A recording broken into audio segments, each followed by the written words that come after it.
I'm E.G. Marshall. Welcome to the sound of suspense. Welcome to the fear you can hear. But mostly to the world of terrifying imagination. In the next 52 minutes, you'll hear a story about truth. Everyone is in favor of truth, of course. It's a word which produces immediate reverence and respect. But sometimes the truth can be a terrible thing, even a shattering thing.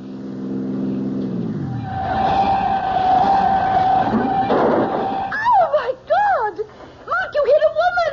Oh, I told you not to drive so fast! I didn't see her. I didn't see her crossing the road. Is she alive? Oh, Mark, look at the way she's lying there. Lorna, Oh, she must be Mark. dead. Lorna, you mustn't tell anyone. Please, you mustn't tell anyone.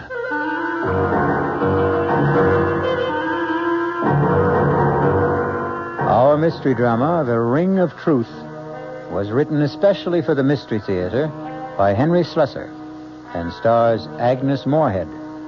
It is sponsored in part by Anheuser-Busch Incorporated, brewers of Budweiser, and by the Kellogg Company, makers of Kellogg's Special K cereal.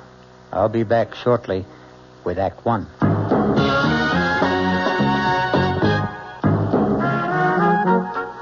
Some beer drinkers have funny ideas about beer. They think beer improves with age, like wine. Well, find a brewmaster, though. You'll find a beer drinker who knows better. The Budweiser brewmaster says it all depends on how beer is aged. Just letting beer sit in lagering tanks makes it older, not necessarily better. That even goes for keeping a case around the house for a couple of months. But there is one kind of aging that's good for beer. The Budweiser kind. Beechwood aging. In this kind of aging, something happens. It lets all the flavor of the choicest hops and best barley malt that go into Budweiser get through to you. Sure, it takes more time and trouble to brew Budweiser that way, but brewing beer right does make a difference. Anheuser-Busch, St. Louis. Hey, Ma, what's for dinner? ShopRite has a beautiful buy to help you serve dinner. Fine imported porcelain china. The beautifully crafted Lovelace pattern by Crown Victoria. An elegant white-on-white platinum-banded pattern to complement any table. Now available only at ShopRite. The basic place setting pieces, dinner plate, cup and saucer, dessert plate, and bread and butter plate, are just 39 cents. 39 cents each with every $3 purchase. A different place setting piece is featured each week at this special price.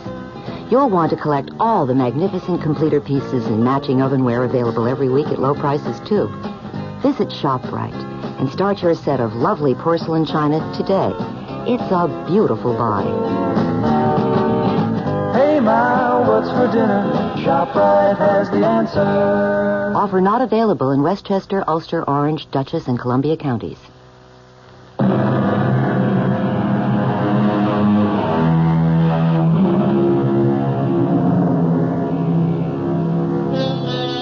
Now here's Act One of The Ring of Truth. The place, a charming college town in New England. The people you're about to meet, young Lorna Kittredge and the special man in her life, Mark Kramer. His driving speed, a comfortable 30 miles an hour. I'll tell you what I resent most about your father, Lorna.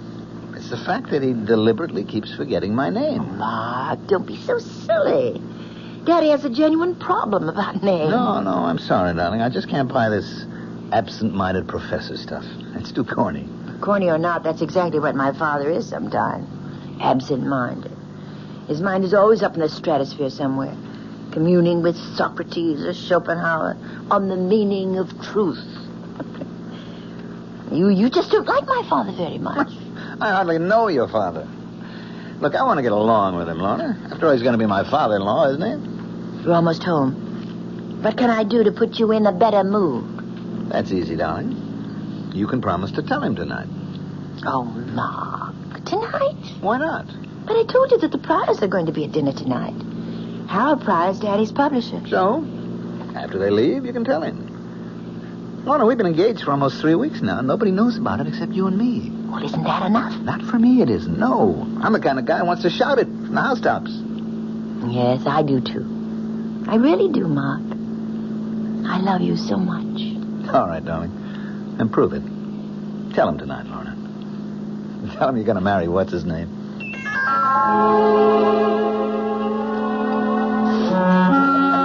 How do you think I'm right? You're quite right, Harold.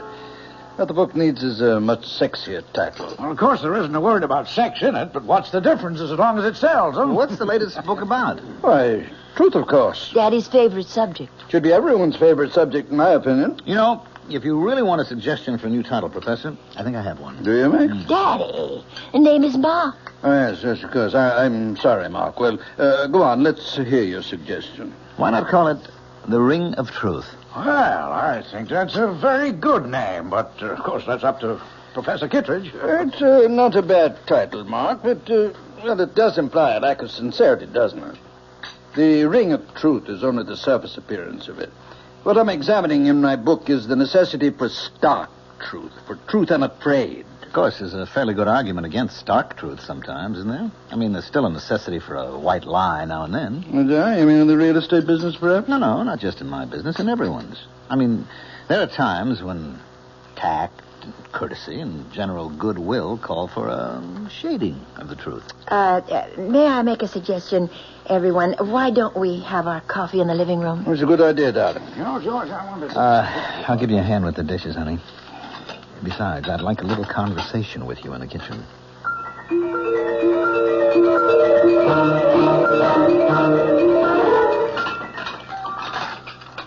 All right, Mark. I know what you're going to say. Daddy was impossible tonight. Now, your father's a great scholar, man of ideals, the Albert Schweitzer of New England. I'm only a poor schnook of a real estate man, but I'm perfectly willing to put up with him for your sake. Put up with it? Won't be easy. A crass, materialistic guy like me marrying into all that saintliness. What can I do? I'm crazy about his daughter. You idiot. Oh, Mark, my hands are wet. Will you tell him tonight? Yes, the minute everyone leaves. He's not going to be happy about it, you know that. He won't be happy about losing you. Well, he knew it had to happen someday. All right, then tell him that day has come. Tell him the truth. I always tell Daddy the truth. Daddy, can I come in? Yes, darling, of course. I didn't want to interrupt your reading. Oh, I can't really read this book. I don't understand the language. Have you seen it, by the way? Still another edition, German, of the 7 Secrets of Shakespeare. It's lovely. What a beautiful binding. Yes, I'm pleased with it. I suppose an author never loses his affection for the first book he writes. Well, it's more than just that. This book made you famous. In very limited circles, yes. And I hope you've enjoyed the evening and that your friend did, too. The only thing Mark didn't like was being called Max. Oh, I'm sorry about that, Precious. I hope he wasn't offended. But you have to admit that you do bring home a lot of young men. Daddy, that may have been true once, but Mark Kramer is the only man I've seen for the last 6 months. That long? And the reason I've seen him so much is that, well, I'm in love with him. Well, that isn't an entirely new phenomenon either, is it? Daddy, Mark asked me to marry him. I said yes. Marriage? You know that word, don't you? It's English, not German. Yes, I know the word, but, well, it's just that I never supposed you'd want to marry now. I mean, before your doctorate, before you've done all those things we planned to do together. Marriage wouldn't put an end to our plans. And as for your lecture tour, but you don't really need me along. I don't know if I'd want to go without you. I'm getting a little old to gallivant around Europe by myself. Well, it's the first time I've heard you complain about being old. For some reason, the last 10 seconds, I began to feel old. Of course, Mark and I could go with you to Europe as a sort of honeymoon. No, Lorna, he's not going to want that, I'm sure. In fact, my guess is that your young man is going to want to see as little of me as he possibly can. No, Daddy, that isn't so. He knows that I won't just abandon you. I couldn't be that heartless. That's the last word I'd use about you, Precious. I know your heart only too well. I know what a tender, beating little thing it is. I've always been afraid of the man who would trap it someday. I just wish you knew Mark better. He's not a I'm not scholar. saying anything against Mark. I'd feel this way about any man. I'm like the tired old king of the fairy tale, darling, forced by the condition of kingdom to give the hand of his princess to a commoner. Oh, Daddy.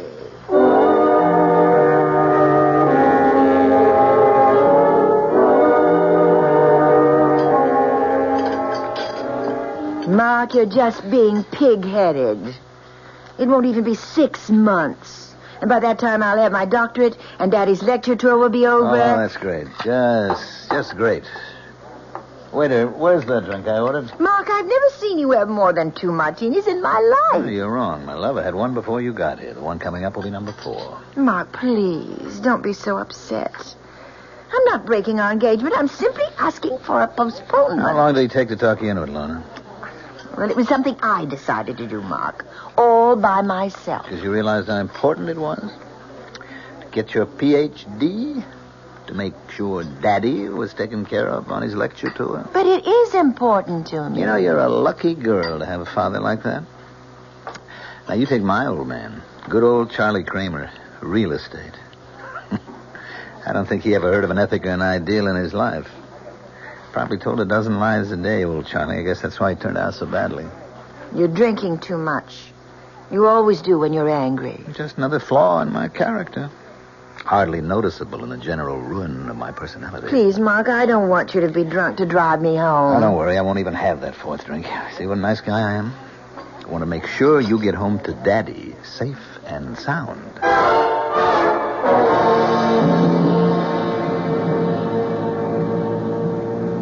Mark, are you sure you don't want me to drive? No, you just leave the driving to us. It's starting to rain. I think you should turn your wipers on. That isn't rain, precious. Those are tears in front of your eyes. Please, Mark. All right. Do you have to drive so fast? I know there isn't any traffic, but these roads are so dark. That's what the headlights are for. How far these little candles throw their beams, so shines a good deed in a naughty world. Hey, you see, your father isn't the only one who can quote you. Ah! What? Look out! That woman! Where? Oh! You hit her! Oh, Lord! I didn't see her. I didn't see her crossing the road, so help me. Is she dead? Oh, Mark, look at the way she's lying there. She's dead, Lorna. Oh. The woman's dead. Oh, no. Well, horrible. I told you not to drive so fast.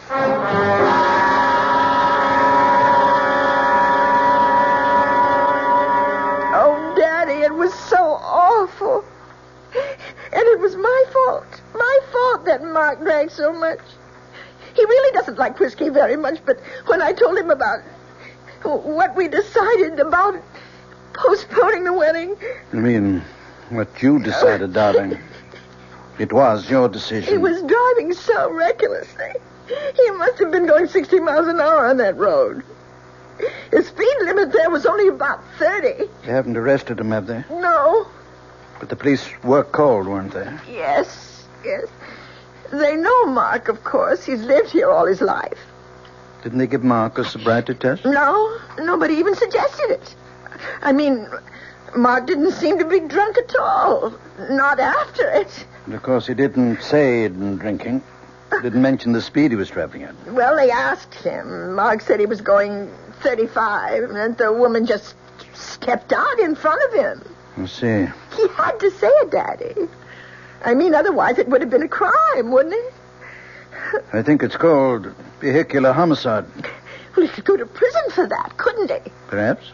Oh, Daddy. Donna, what did you say? What? What did you tell them when the police talked to you about the accident? They didn't. They didn't ask me anything.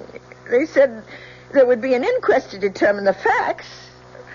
I suppose I'd have to answer questions then. And what will you say then?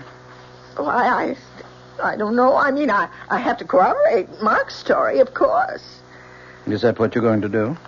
Oh, well, if you could have seen his face, Daddy, it was like a child. Like a little boy, afraid to be punished. He said, "You stand by me, Lorna, won't you?" And so you're going to stand by him. You're going to forget all you ever learned about truth. You're going to lie. But, Daddy, what else can I do? I can't advise you, my darling. All I can do is remind you that you and I have always loved truth as much as we've loved each other. Are you going to change now?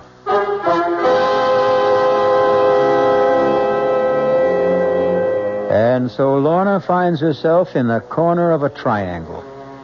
The man she loves on one side, the father she loves on the other. But the invisible corner of the triangle is that mysterious thing called truth.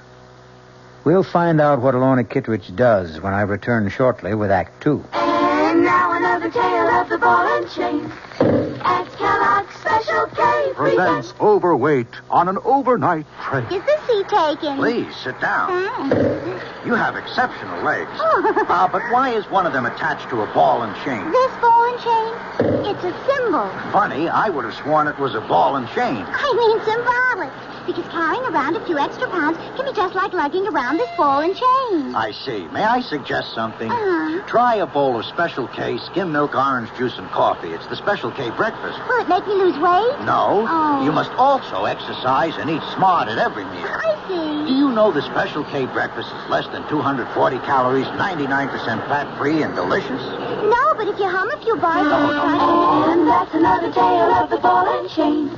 Your happy ending could begin with the Kellogg's Special K breakfast. That's Kellogg's Special K. Good night. This is WOR New York, your Mystery Theater station.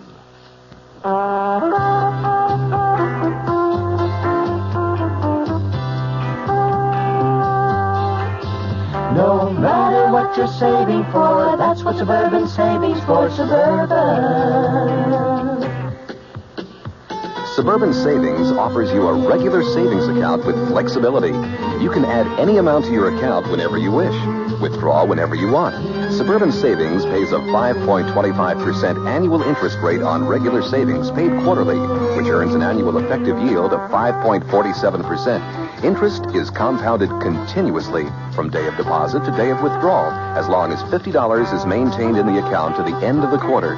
Come into Suburban Savings and open an account with flexibility. Our regular savings account in New Jersey at Bayonne, Edgewater, Elmwood Park, Emerson, Hackettstown, Morris Plains, Nutley, Paramus, and Sparta.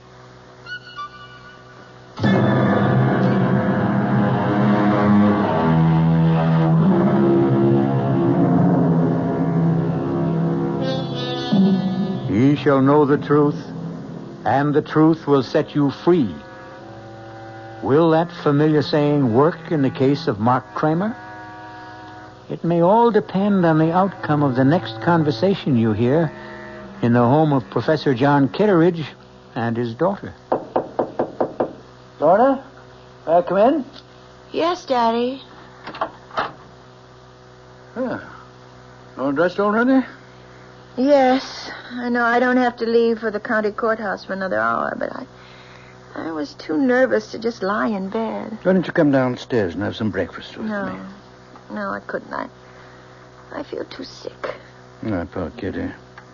I haven't called you that since you were a little child. Or don't you remember me calling her that? No, not really. You see, before you were born, I wanted to name you Catherine. But your mother objected because she was certain you'd be nicknamed Kitty. Then you'd be Kitty Kitteridge. And she hated the sound of it. You've told me the story before. I know you're not in the mood for old family anecdotes. All I can think about is that inquest this morning. I'm so frightened. My skin feels like ice. Darling, you won't have to be frightened if you do what I said. It's only lying that makes us afraid. Please don't talk about it. I have to lie for Mark. I love him. I'm going to marry him. Do you think the others will lie? The bartender at that restaurant?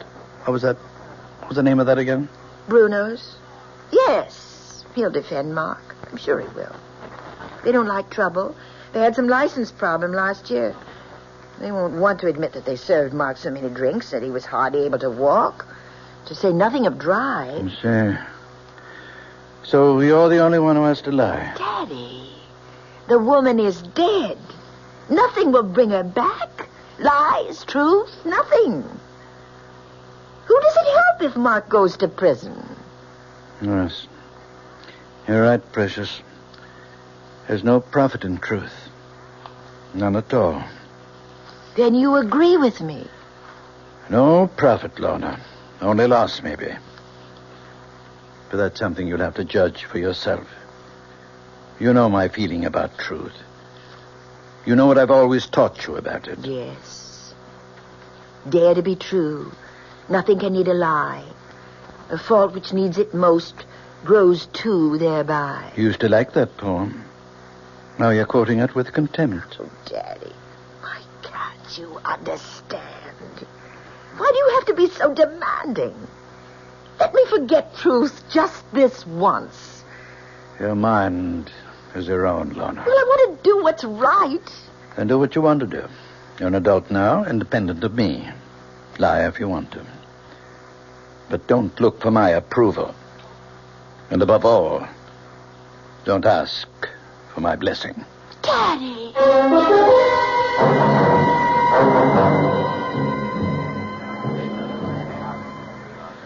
Let's have some quiet. The coroner's jury has to hear the testimony if they're going to judge it. Sergeant McKeon, was any investigation made of the skid marks at the scene of the accident with a view to determining the speed of the vehicle? No, sir, there wasn't. The condition of the road and the rain we had that night, well, it was impossible to tell the difference between the skid marks and the tire treads. That's why no measurement was made. It's been stated that the driver of the vehicle, Mark Kramer, had left the establishment called Bruno's shortly before the accident. Since Bruno's is in the business of serving hard liquor, among other things, did the police give Mr. Kramer a sobriety test? No, sir, we didn't. You see, sir, we didn't know at the time where Mr. Kramer had been. All we knew was that Mrs. Moger was dead and Mr. Kramer didn't appear like he'd been drinking. All right, Sergeant, you can step down. Thank you. The coroner's office calls Mr. Kramer to the stand, please. Mr. Kramer, this inquest isn't a trial. Our duty here is simply to determine the cause of death. But you must give your testimony under oath. Please raise your hand on the Bible. Yes, sir. Do you solemnly swear to tell the truth, the whole truth, and nothing but the truth, so help you God? I do. All right, Mr. Kramer. Just tell us your story of what happened the night of the accident. Well, Miss Kittredge and I left Bruno's about 9 that evening, about a half hour before the accident. I'd had one drink, a vodka martini. You can ask Mr. Bruno about that because he served me. Go on. When I reached Route 24, I decided to take the Ridge Road shortcut to town. I was traveling between 30 and 35 miles an hour, I'd say, and I remember slowing down when the rain started. I had my wipers going when I came over the rise of the hill, so my windshield was clear. But I still didn't see Mrs. Moger when she stepped out into the road directly in front of the car. Were your lights on full beam? Yes, sir, they were. Why do you suppose Mrs. Moger didn't see them? I don't really know. What I think is she was almost across the road when I came over the rise, and she panicked when she realized that a car was coming. She started back in the wrong direction, and that was when she stepped in front of the car. Is that your entire testimony? Yes, sir, it is. Very well, Mr. Kramer. You can return to your seat. Will Miss Lorna Kittredge take the chair, please? Place your hand on the Bible, Miss Kittredge. Yes. Do you solemnly swear to tell the truth, the whole truth, and nothing but the truth, so help you God? Yes, I do. Please speak up, Miss Kittredge. I do. Miss Kittredge, you were with Mr. Kramer on the night of the accident. Yes. You went with him to the place called Bruno's. Yes, I did. And did you have a drink that night? Yes, I had a martini. The same as Mr. Kramer? Yes. When Mr. Kramer's car approached Mrs. Moger's driveway, did you see the lady before the automobile struck her? I'm not sure. I think I saw her for just a split second. And then the car hit her. It was all terribly unreal. Were you aware of the speed you were traveling at? Miss Kittredge? I'm not sure of the exact speed. Mr. Kramer thinks it was between 30 and 35. Do you agree with that? No. What was that? It couldn't have been that. It was more like 55 or 60. Did you say 60, Miss Kittredge? About that, yes. Lorna, for God's sake. I hope you've considered this reply, Miss Kittredge. Yes, I've considered it. We were traveling at least that. I'd been looking at the speedometer only a few minutes before. I was complaining to Mark about his speed, but he wouldn't listen to me. He wasn't in any mood to listen. He was angry, and he was drunk. Lorna! Please, everybody, quiet now. Mr. Kramer, please take your seat. It's the truth. The truth, I can't help myself. He was drinking. He had too many martinis, and he was drunk. Are you telling us he had more than one drink? He had 4. I know he did. And he drove like a madman. No matter how I tried to stop him, he never thought that woman would be on the road at that time of night. He wouldn't listen. I couldn't believe it was really happening. It was like hearing someone else say the words. Please don't cry, Kitty. I tried not to look at his face. I tried so hard not to see him, but I couldn't stop myself. How can you blame yourself for telling the simple truth? How can you think it's wrong? But don't you realize what'll happen to him, Daddy? He's going to be indicted. He may go to prison. I'm sure Mr. Kramer will hire himself a very smart attorney. Who's that? I have no idea. Oh, I can't see anyone now. I just can't. Yes, of course. You go to your room and I'll answer it. Go on, darling. Go lie down. Yes. Oh, it's you. I want to see Lorna. Mark, please listen to me. I know exactly how you're feeling at the moment. Thanks for remembering my name, Professor. That must be the very first time. I'm sure you realize that what Lorna did this morning was extremely difficult and painful for her. That it was an agonizing decision. Only who made it? Lorna's lying down right now. I suggest you try telephoning her later. I'm not leaving until I see her. I had hoped we wouldn't get violent about all this, Mark. Frankly, I don't think you're in a good position to commit any other rash actions. Daddy, it's all right. Lorna, I thought you were in your room. I'll talk to Mark. Very well. But don't ask me to leave, because I won't. You don't have to leave, Professor. I'd like you to know this, too. Know what? What the town gossips are saying. Lorna, they're saying that we had some kind of fight. A lover's quarrel, and that you wanted to get back at me. Oh, you know that's not so. Yes, I know it. But the other explanation makes even less sense. That you just had to tell the truth. Well, it wasn't easy for me. Lies would have been easier. One small lie, Lorna. That was all you had to say.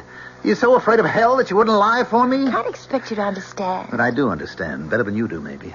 It was your father's idea. Now, just a moment, Kramer. Well, you remember my last name, too. I think I made more of an impression on you than you were willing to admit. There's no need to be nasty. Lorna, you're so stuck on the truth. Tell it now. He told you what to do in that courtroom. Professor Kittredge's little girl always listens to Daddy, and she never lies. Please, Mom. He insisted that you tell the truth, didn't he? He gave you a lot of high-flown ethical reasons for telling the truth. Nothing but the truth. Every reason but the real one. You're wrong. I made up my own mind. Your father knew what would happen. It would split us apart, and that's what he really wanted, Lorna. That's the truth that he didn't mention. I think that's quite enough. If you don't leave right now, I'm calling the police. Don't bother, Professor. You've done a very good job. On Lorna and on me.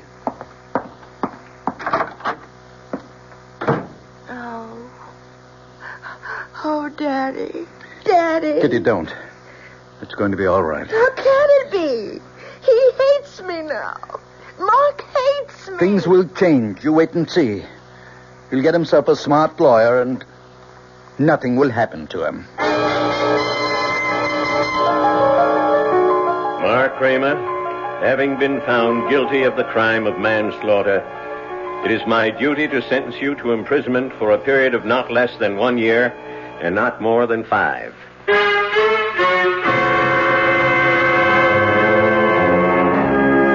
And so the truth has not set Mark Kramer free. It sent him to prison, where he'll have plenty of time to ponder the complexities of ethics, justice, and human nature.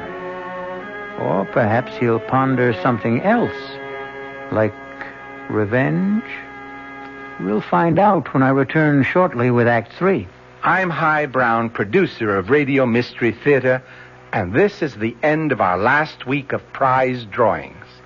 Just send us your name and address tonight to be eligible for one of 50 prizes: 2 AM/FM stereo phonos, 2 travel clock radios, and 46 anthologies of modern suspense. We've been most gratified by the program comments so far. So, if you have a chance to write, we hope you will. And let us know a bit about you, who you are, what you do, how old you are. But your name and address are enough. To Mystery Theater, Box 50, Radio City Station, New York, 10019. That's Box 50, Radio City Station, New York, 10019. Entries must be postmarked no later than tonight, the 26th. Offer good everywhere unless locally prohibited. This is WOR New York, your station for the Mystery Theater. An invitation. This is Peter Roberts. Join us Sunday morning, 8:15 to 10 here on WOR for Rambling with Roberts. 2 hours of music, specially selected for Sunday morning listening pleasure, along with bits of weather information, news headlines, bits of trivia such as the fact that a man from Onowa, Iowa, received a patent for what he called Eskimo pie, which was ice cream coated with chocolate. It all happened in 1922.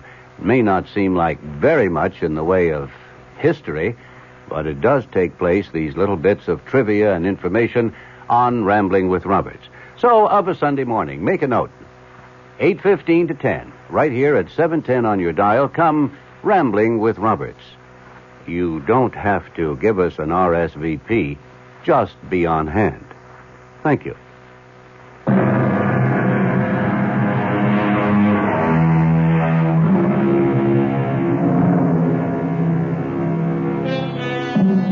It's now 1 year later. Sad to say, Mark Kramer is still wearing prison gray. As for Professor Kitteridge, he's had problems too. A bad case of the gout caused cancellation of his European lecture tour. Even more disappointing, his daughter Lorna lost interest in working on her thesis and abandoned the idea of obtaining her doctorate. In fact, Lorna Kitteridge seems to have lost interest in life itself. Lorna, you awake? Yes, Daddy. I'm up.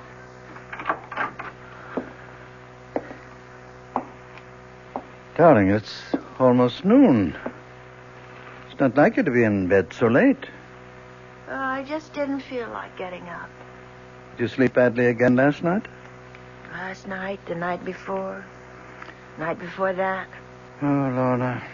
If you don't see Dr. Isaacs voluntarily, I may have to drag you to his office. You know there's nothing wrong with me. What's all this paper for? All those little crumpled balls. Can't you guess? Oh, Lorna, no. You haven't been writing Mark again? I keep thinking that I might hit on exactly the right words. The magic formula that would make him answer one letter. Just one letter. You know that's not possible, darling. Face it, the man is filled with bitterness. He blames you for something he did to himself. Probably never reads any of the letters I send him. Probably sees my handwriting and tears them up immediately. It would be so much better if you forgot him, Lorna. Do you know that I even thought of sending him a disguise letter? Making it look like some important document that he would have to read? Isn't that ridiculous? What's ridiculous is the way you've tortured yourself over that man for so many months. Who's tortured who, Daddy? Which one of us is really guilty? Oh, Kitty. Stop calling me that name. My name is Lorna. Can't you remember my name? Darling, you're just not yourself. Oh, is that why you can't remember me? Because I'm somebody else? Well, you may be right, Daddy. Every morning I look in the mirror and I can't recognize the woman I see. Lorna, you're just not giving yourself a chance to forget. You'd start getting out into the world, start meeting new people. You become a hermit. I thought you liked having me here, Daddy. I thought you couldn't live without my company. I honestly believe you need medical attention. If not from Dr. Isaacs, then from somebody else.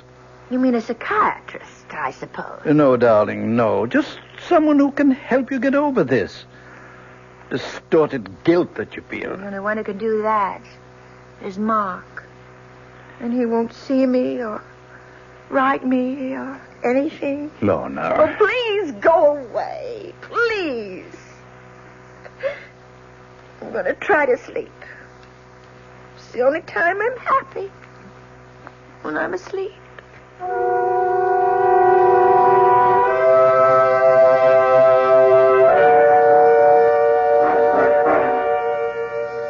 All right.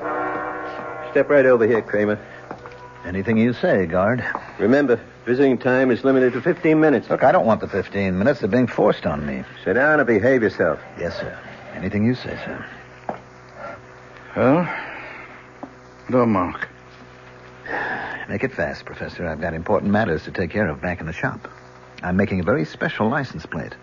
Mark, I know you resent the fact that I've forced this encounter. Took some doing, believe me. Uh-huh. Why did you go to all the trouble? Because it's a matter of health. Lorna's health. She's pining away for me, is that it? Well, tell her to stop, Professor. My nights are filled with sweet dreams, and she is in none of them. You tell her that for me. I want you to see her, Mark. Oh, I wouldn't force that issue, Professor. I don't have anything nice to say to your daughter. You misunderstood Lorna. Couldn't expect you to applaud what she did in court. But if you really thought about the ideals that motivated her... Whose ideals? Yours or hers? Do I have to separate them? Yes. But you can't, Professor. Because she's your monster. You've got her all twisted up between her ethics and her instincts. I suppose you're proud of the result, but it's a fake. There's nothing fake about her principles. She doesn't have principles. All she has is you. Her shining example. She wants you to love and admire her, so she does what you expect. That's why Daddy's little girl always tells the truth. She does tell the truth. Always. And her father? I abominate lies. You won't even lie to yourself. Then tell me this. Weren't you happy when Lorna and I broke up? Didn't it save your happy home? I can see that coming here was a mistake. You're a hypocrite, Professor. This whole thing was your doing, and I'll never let you forget it. Goodbye, Mark. Wait a minute. There's something you should know. What's that? I'm being paroled next week. Tell that to your daughter. Maybe it'll improve her health.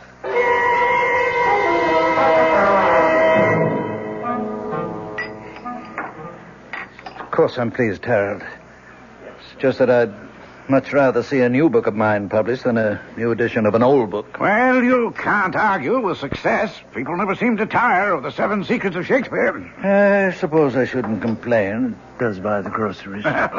Just cash the royalty checks and be happy. Now, tell me how Lorna's doing.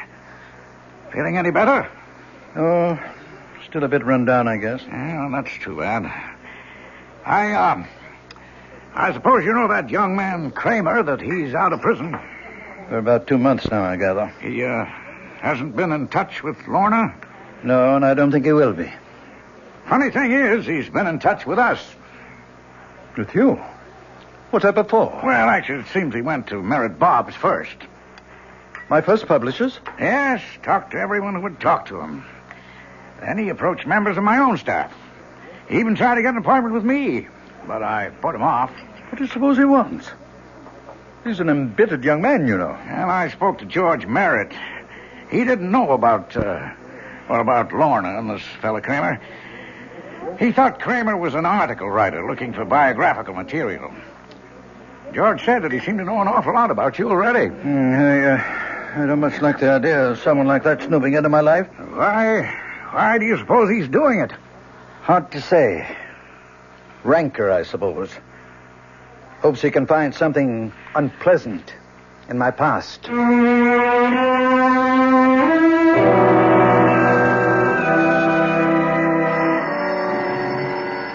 I'll get it, Lorna. Hello? Professor Kittredge? Yes? Mark Kramer, Professor. Oh. Yes, I was just speaking about you the other day with my publisher. I'd like to see you, Professor, this evening, if that's possible. See me? Or Lorna? No, just you. If Lorna wants to be there, that's her business. Something tells me she'd rather stay away. Can you give me some idea of why you want to see me? You might say it's a business matter. Who is it, Daddy? What time would be good for you, Professor? Make it about 9. I'll make it exactly 9. Daddy, you look so strange. Who was that on the phone? It was Mark Kramer, Lorna. Mark? He's asked me to see him at 9 tonight. I have no idea what he wants to say, but whatever it is, I'm sure it won't be anything pleasant. I'd rather not be here. I didn't think you would. Mark blames me for what happened in court, not you. He refuses to admit that it was your own love of truth. My love of truth? Daddy, you never understood me yourself. How could you explain me to someone else? I didn't love truth. I loved Mark. You did what you had to do. What your conscience told you to do. My conscience? Is that what I was satisfying? That small little voice inside me? It can be a loud voice, darling. A very compelling but voice. But I still hear it. It's still talking to me. And you know what it's saying? You fool. You fool, you fool. Lorna. I think I'll go out now, Daddy. Right now.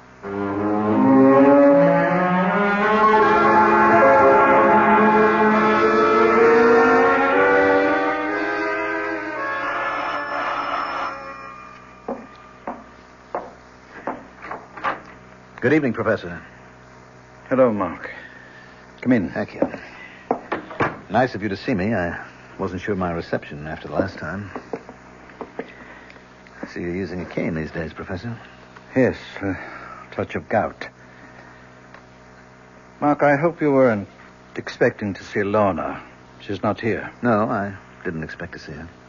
Would you care to come to the point of this visit? Yes, Professor. I'll come to the point. I've come to see you about truth. Oh, must we, Mark? Really?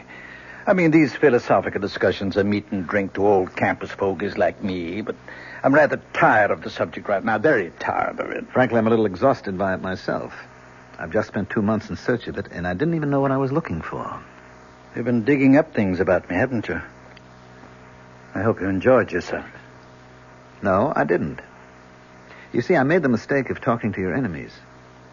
The publishers you dropped, the friends you no longer see, the scholars you had disputes with. What did you get out of that? Nothing. Your enemies didn't have the truth about you, Professor. Only your friends did. Like Avery Hayes. Avery Hayes? Oh, I'm glad to see you remember the name. Strange how few people do. Even though you dedicated your 4th, or was it your 5th book to him? George Merritt knew him, of course. Mr. Merritt called you Avery's benefactor. Said that Hayes was an alcoholic that you took care of for many years. He was my friend. Yes, he was a good friend, and you were good to him. That was one chapter of your past that you had every reason to be proud of, wasn't it? Avery's been dead for 10 years. What did you want from him? Nothing, Professor. I just thought a man like that deserved a little recognition, if only for his past association with you. So I talked to people who knew him, his old pals, his family. He still has a brother alive, you know, a crotchety old fellow in the terminal ward at the county hospital. His name's Ezra. Perfect name for the old boy. And you know what? He still has the junk Hayes left when he died. That pitiful collection of books and papers. You don't expect me to believe that? About Avery's papers? Avery never kept anything, not a thing. He was a foolish, drunken old... He was also brilliant, wasn't he? Went to the university on a scholarship. You only beat him out for top honors because of his drinking. You're talking about 40 years He was drunk and he was dishonest, too, wasn't he, Professor? That was how he sustained that wild life of his, by selling his scholastic services to anybody who could pay for them. It's not different today. Yes. That's what Avery said in his letter. The one he wrote to a woman named Jean. I didn't know who Jean was or why Avery never mailed the letter, but there it was. Avery said he was cleaning up $100, $200 a month and would surely be able to pay back all he owed before the end of the semester. And then he mentioned the thesis. The big job he was doing, that he expected $300 for that job alone. You know which thesis I mean, Professor? Please go. Get out of here. I've had enough of this lying filth. The 7 Secrets of Shakespeare. Sounds like a mystery story, doesn't it? But it was quite a piece of work. And it became more than just a college thesis. It became a world-famous book. It made your reputation, Professor. You're a liar. A liar. You know nothing about it. You paid Avery for his work and put your name on it. You might have done as well yourself, but you were young and lazy, and you had the money to pay for it. Then you discovered how good it really was, and it was too late for both of you to change the course of history. Get out of this house now. Get out! I'm going, Professor. I just wanted you to hear this little story about truth. And also to tell you that I have Avery Hayes' letter. What did you say? I have his letter, Professor. It tells the whole story. Good night. Back! You told me to go, and I'm going. You filthy animal! No! Get rich! Kill you, monster! I'll kill you! Kill you, you animal! Daddy! Kill you! Daddy! Like a wild beast! Oh, my God! What have you done? Lorna! Daddy! Lorna! Oh, thank heaven you're here. Oh, thank heaven. Look at his head. Oh, dear Lord. You saw what happened. Oh. What the crazy fool did, he attacked me. You killed him with your cane. He attacked me, Lorna. You know how much he hated me? I had to defend myself. No, I saw what happened. I saw you strike him from behind. No, Kitty, no. He tried to kill me. That's why I hit him. Daddy, I saw everything. You killed Mark. You did it deliberately, and that's the truth. You always taught me to tell the truth. It's the only important thing. The truth.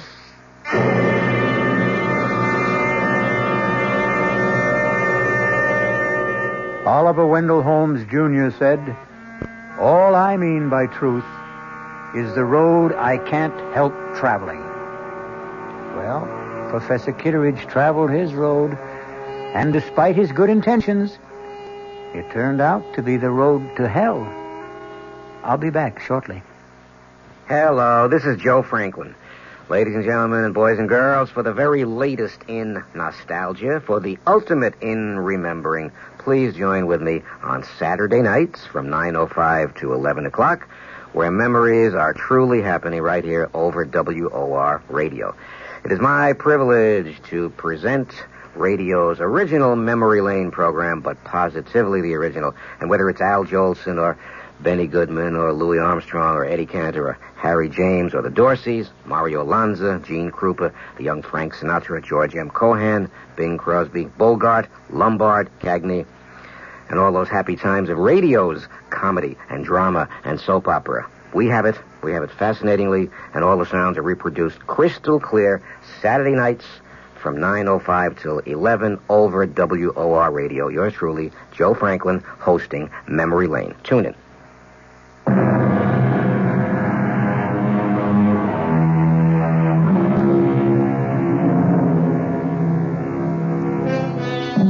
If there is a moral to the story you've just heard, it's not that truth is so bad. But Samuel Butler said, truth should not be absolutely lost sight of, but it should not be talked about.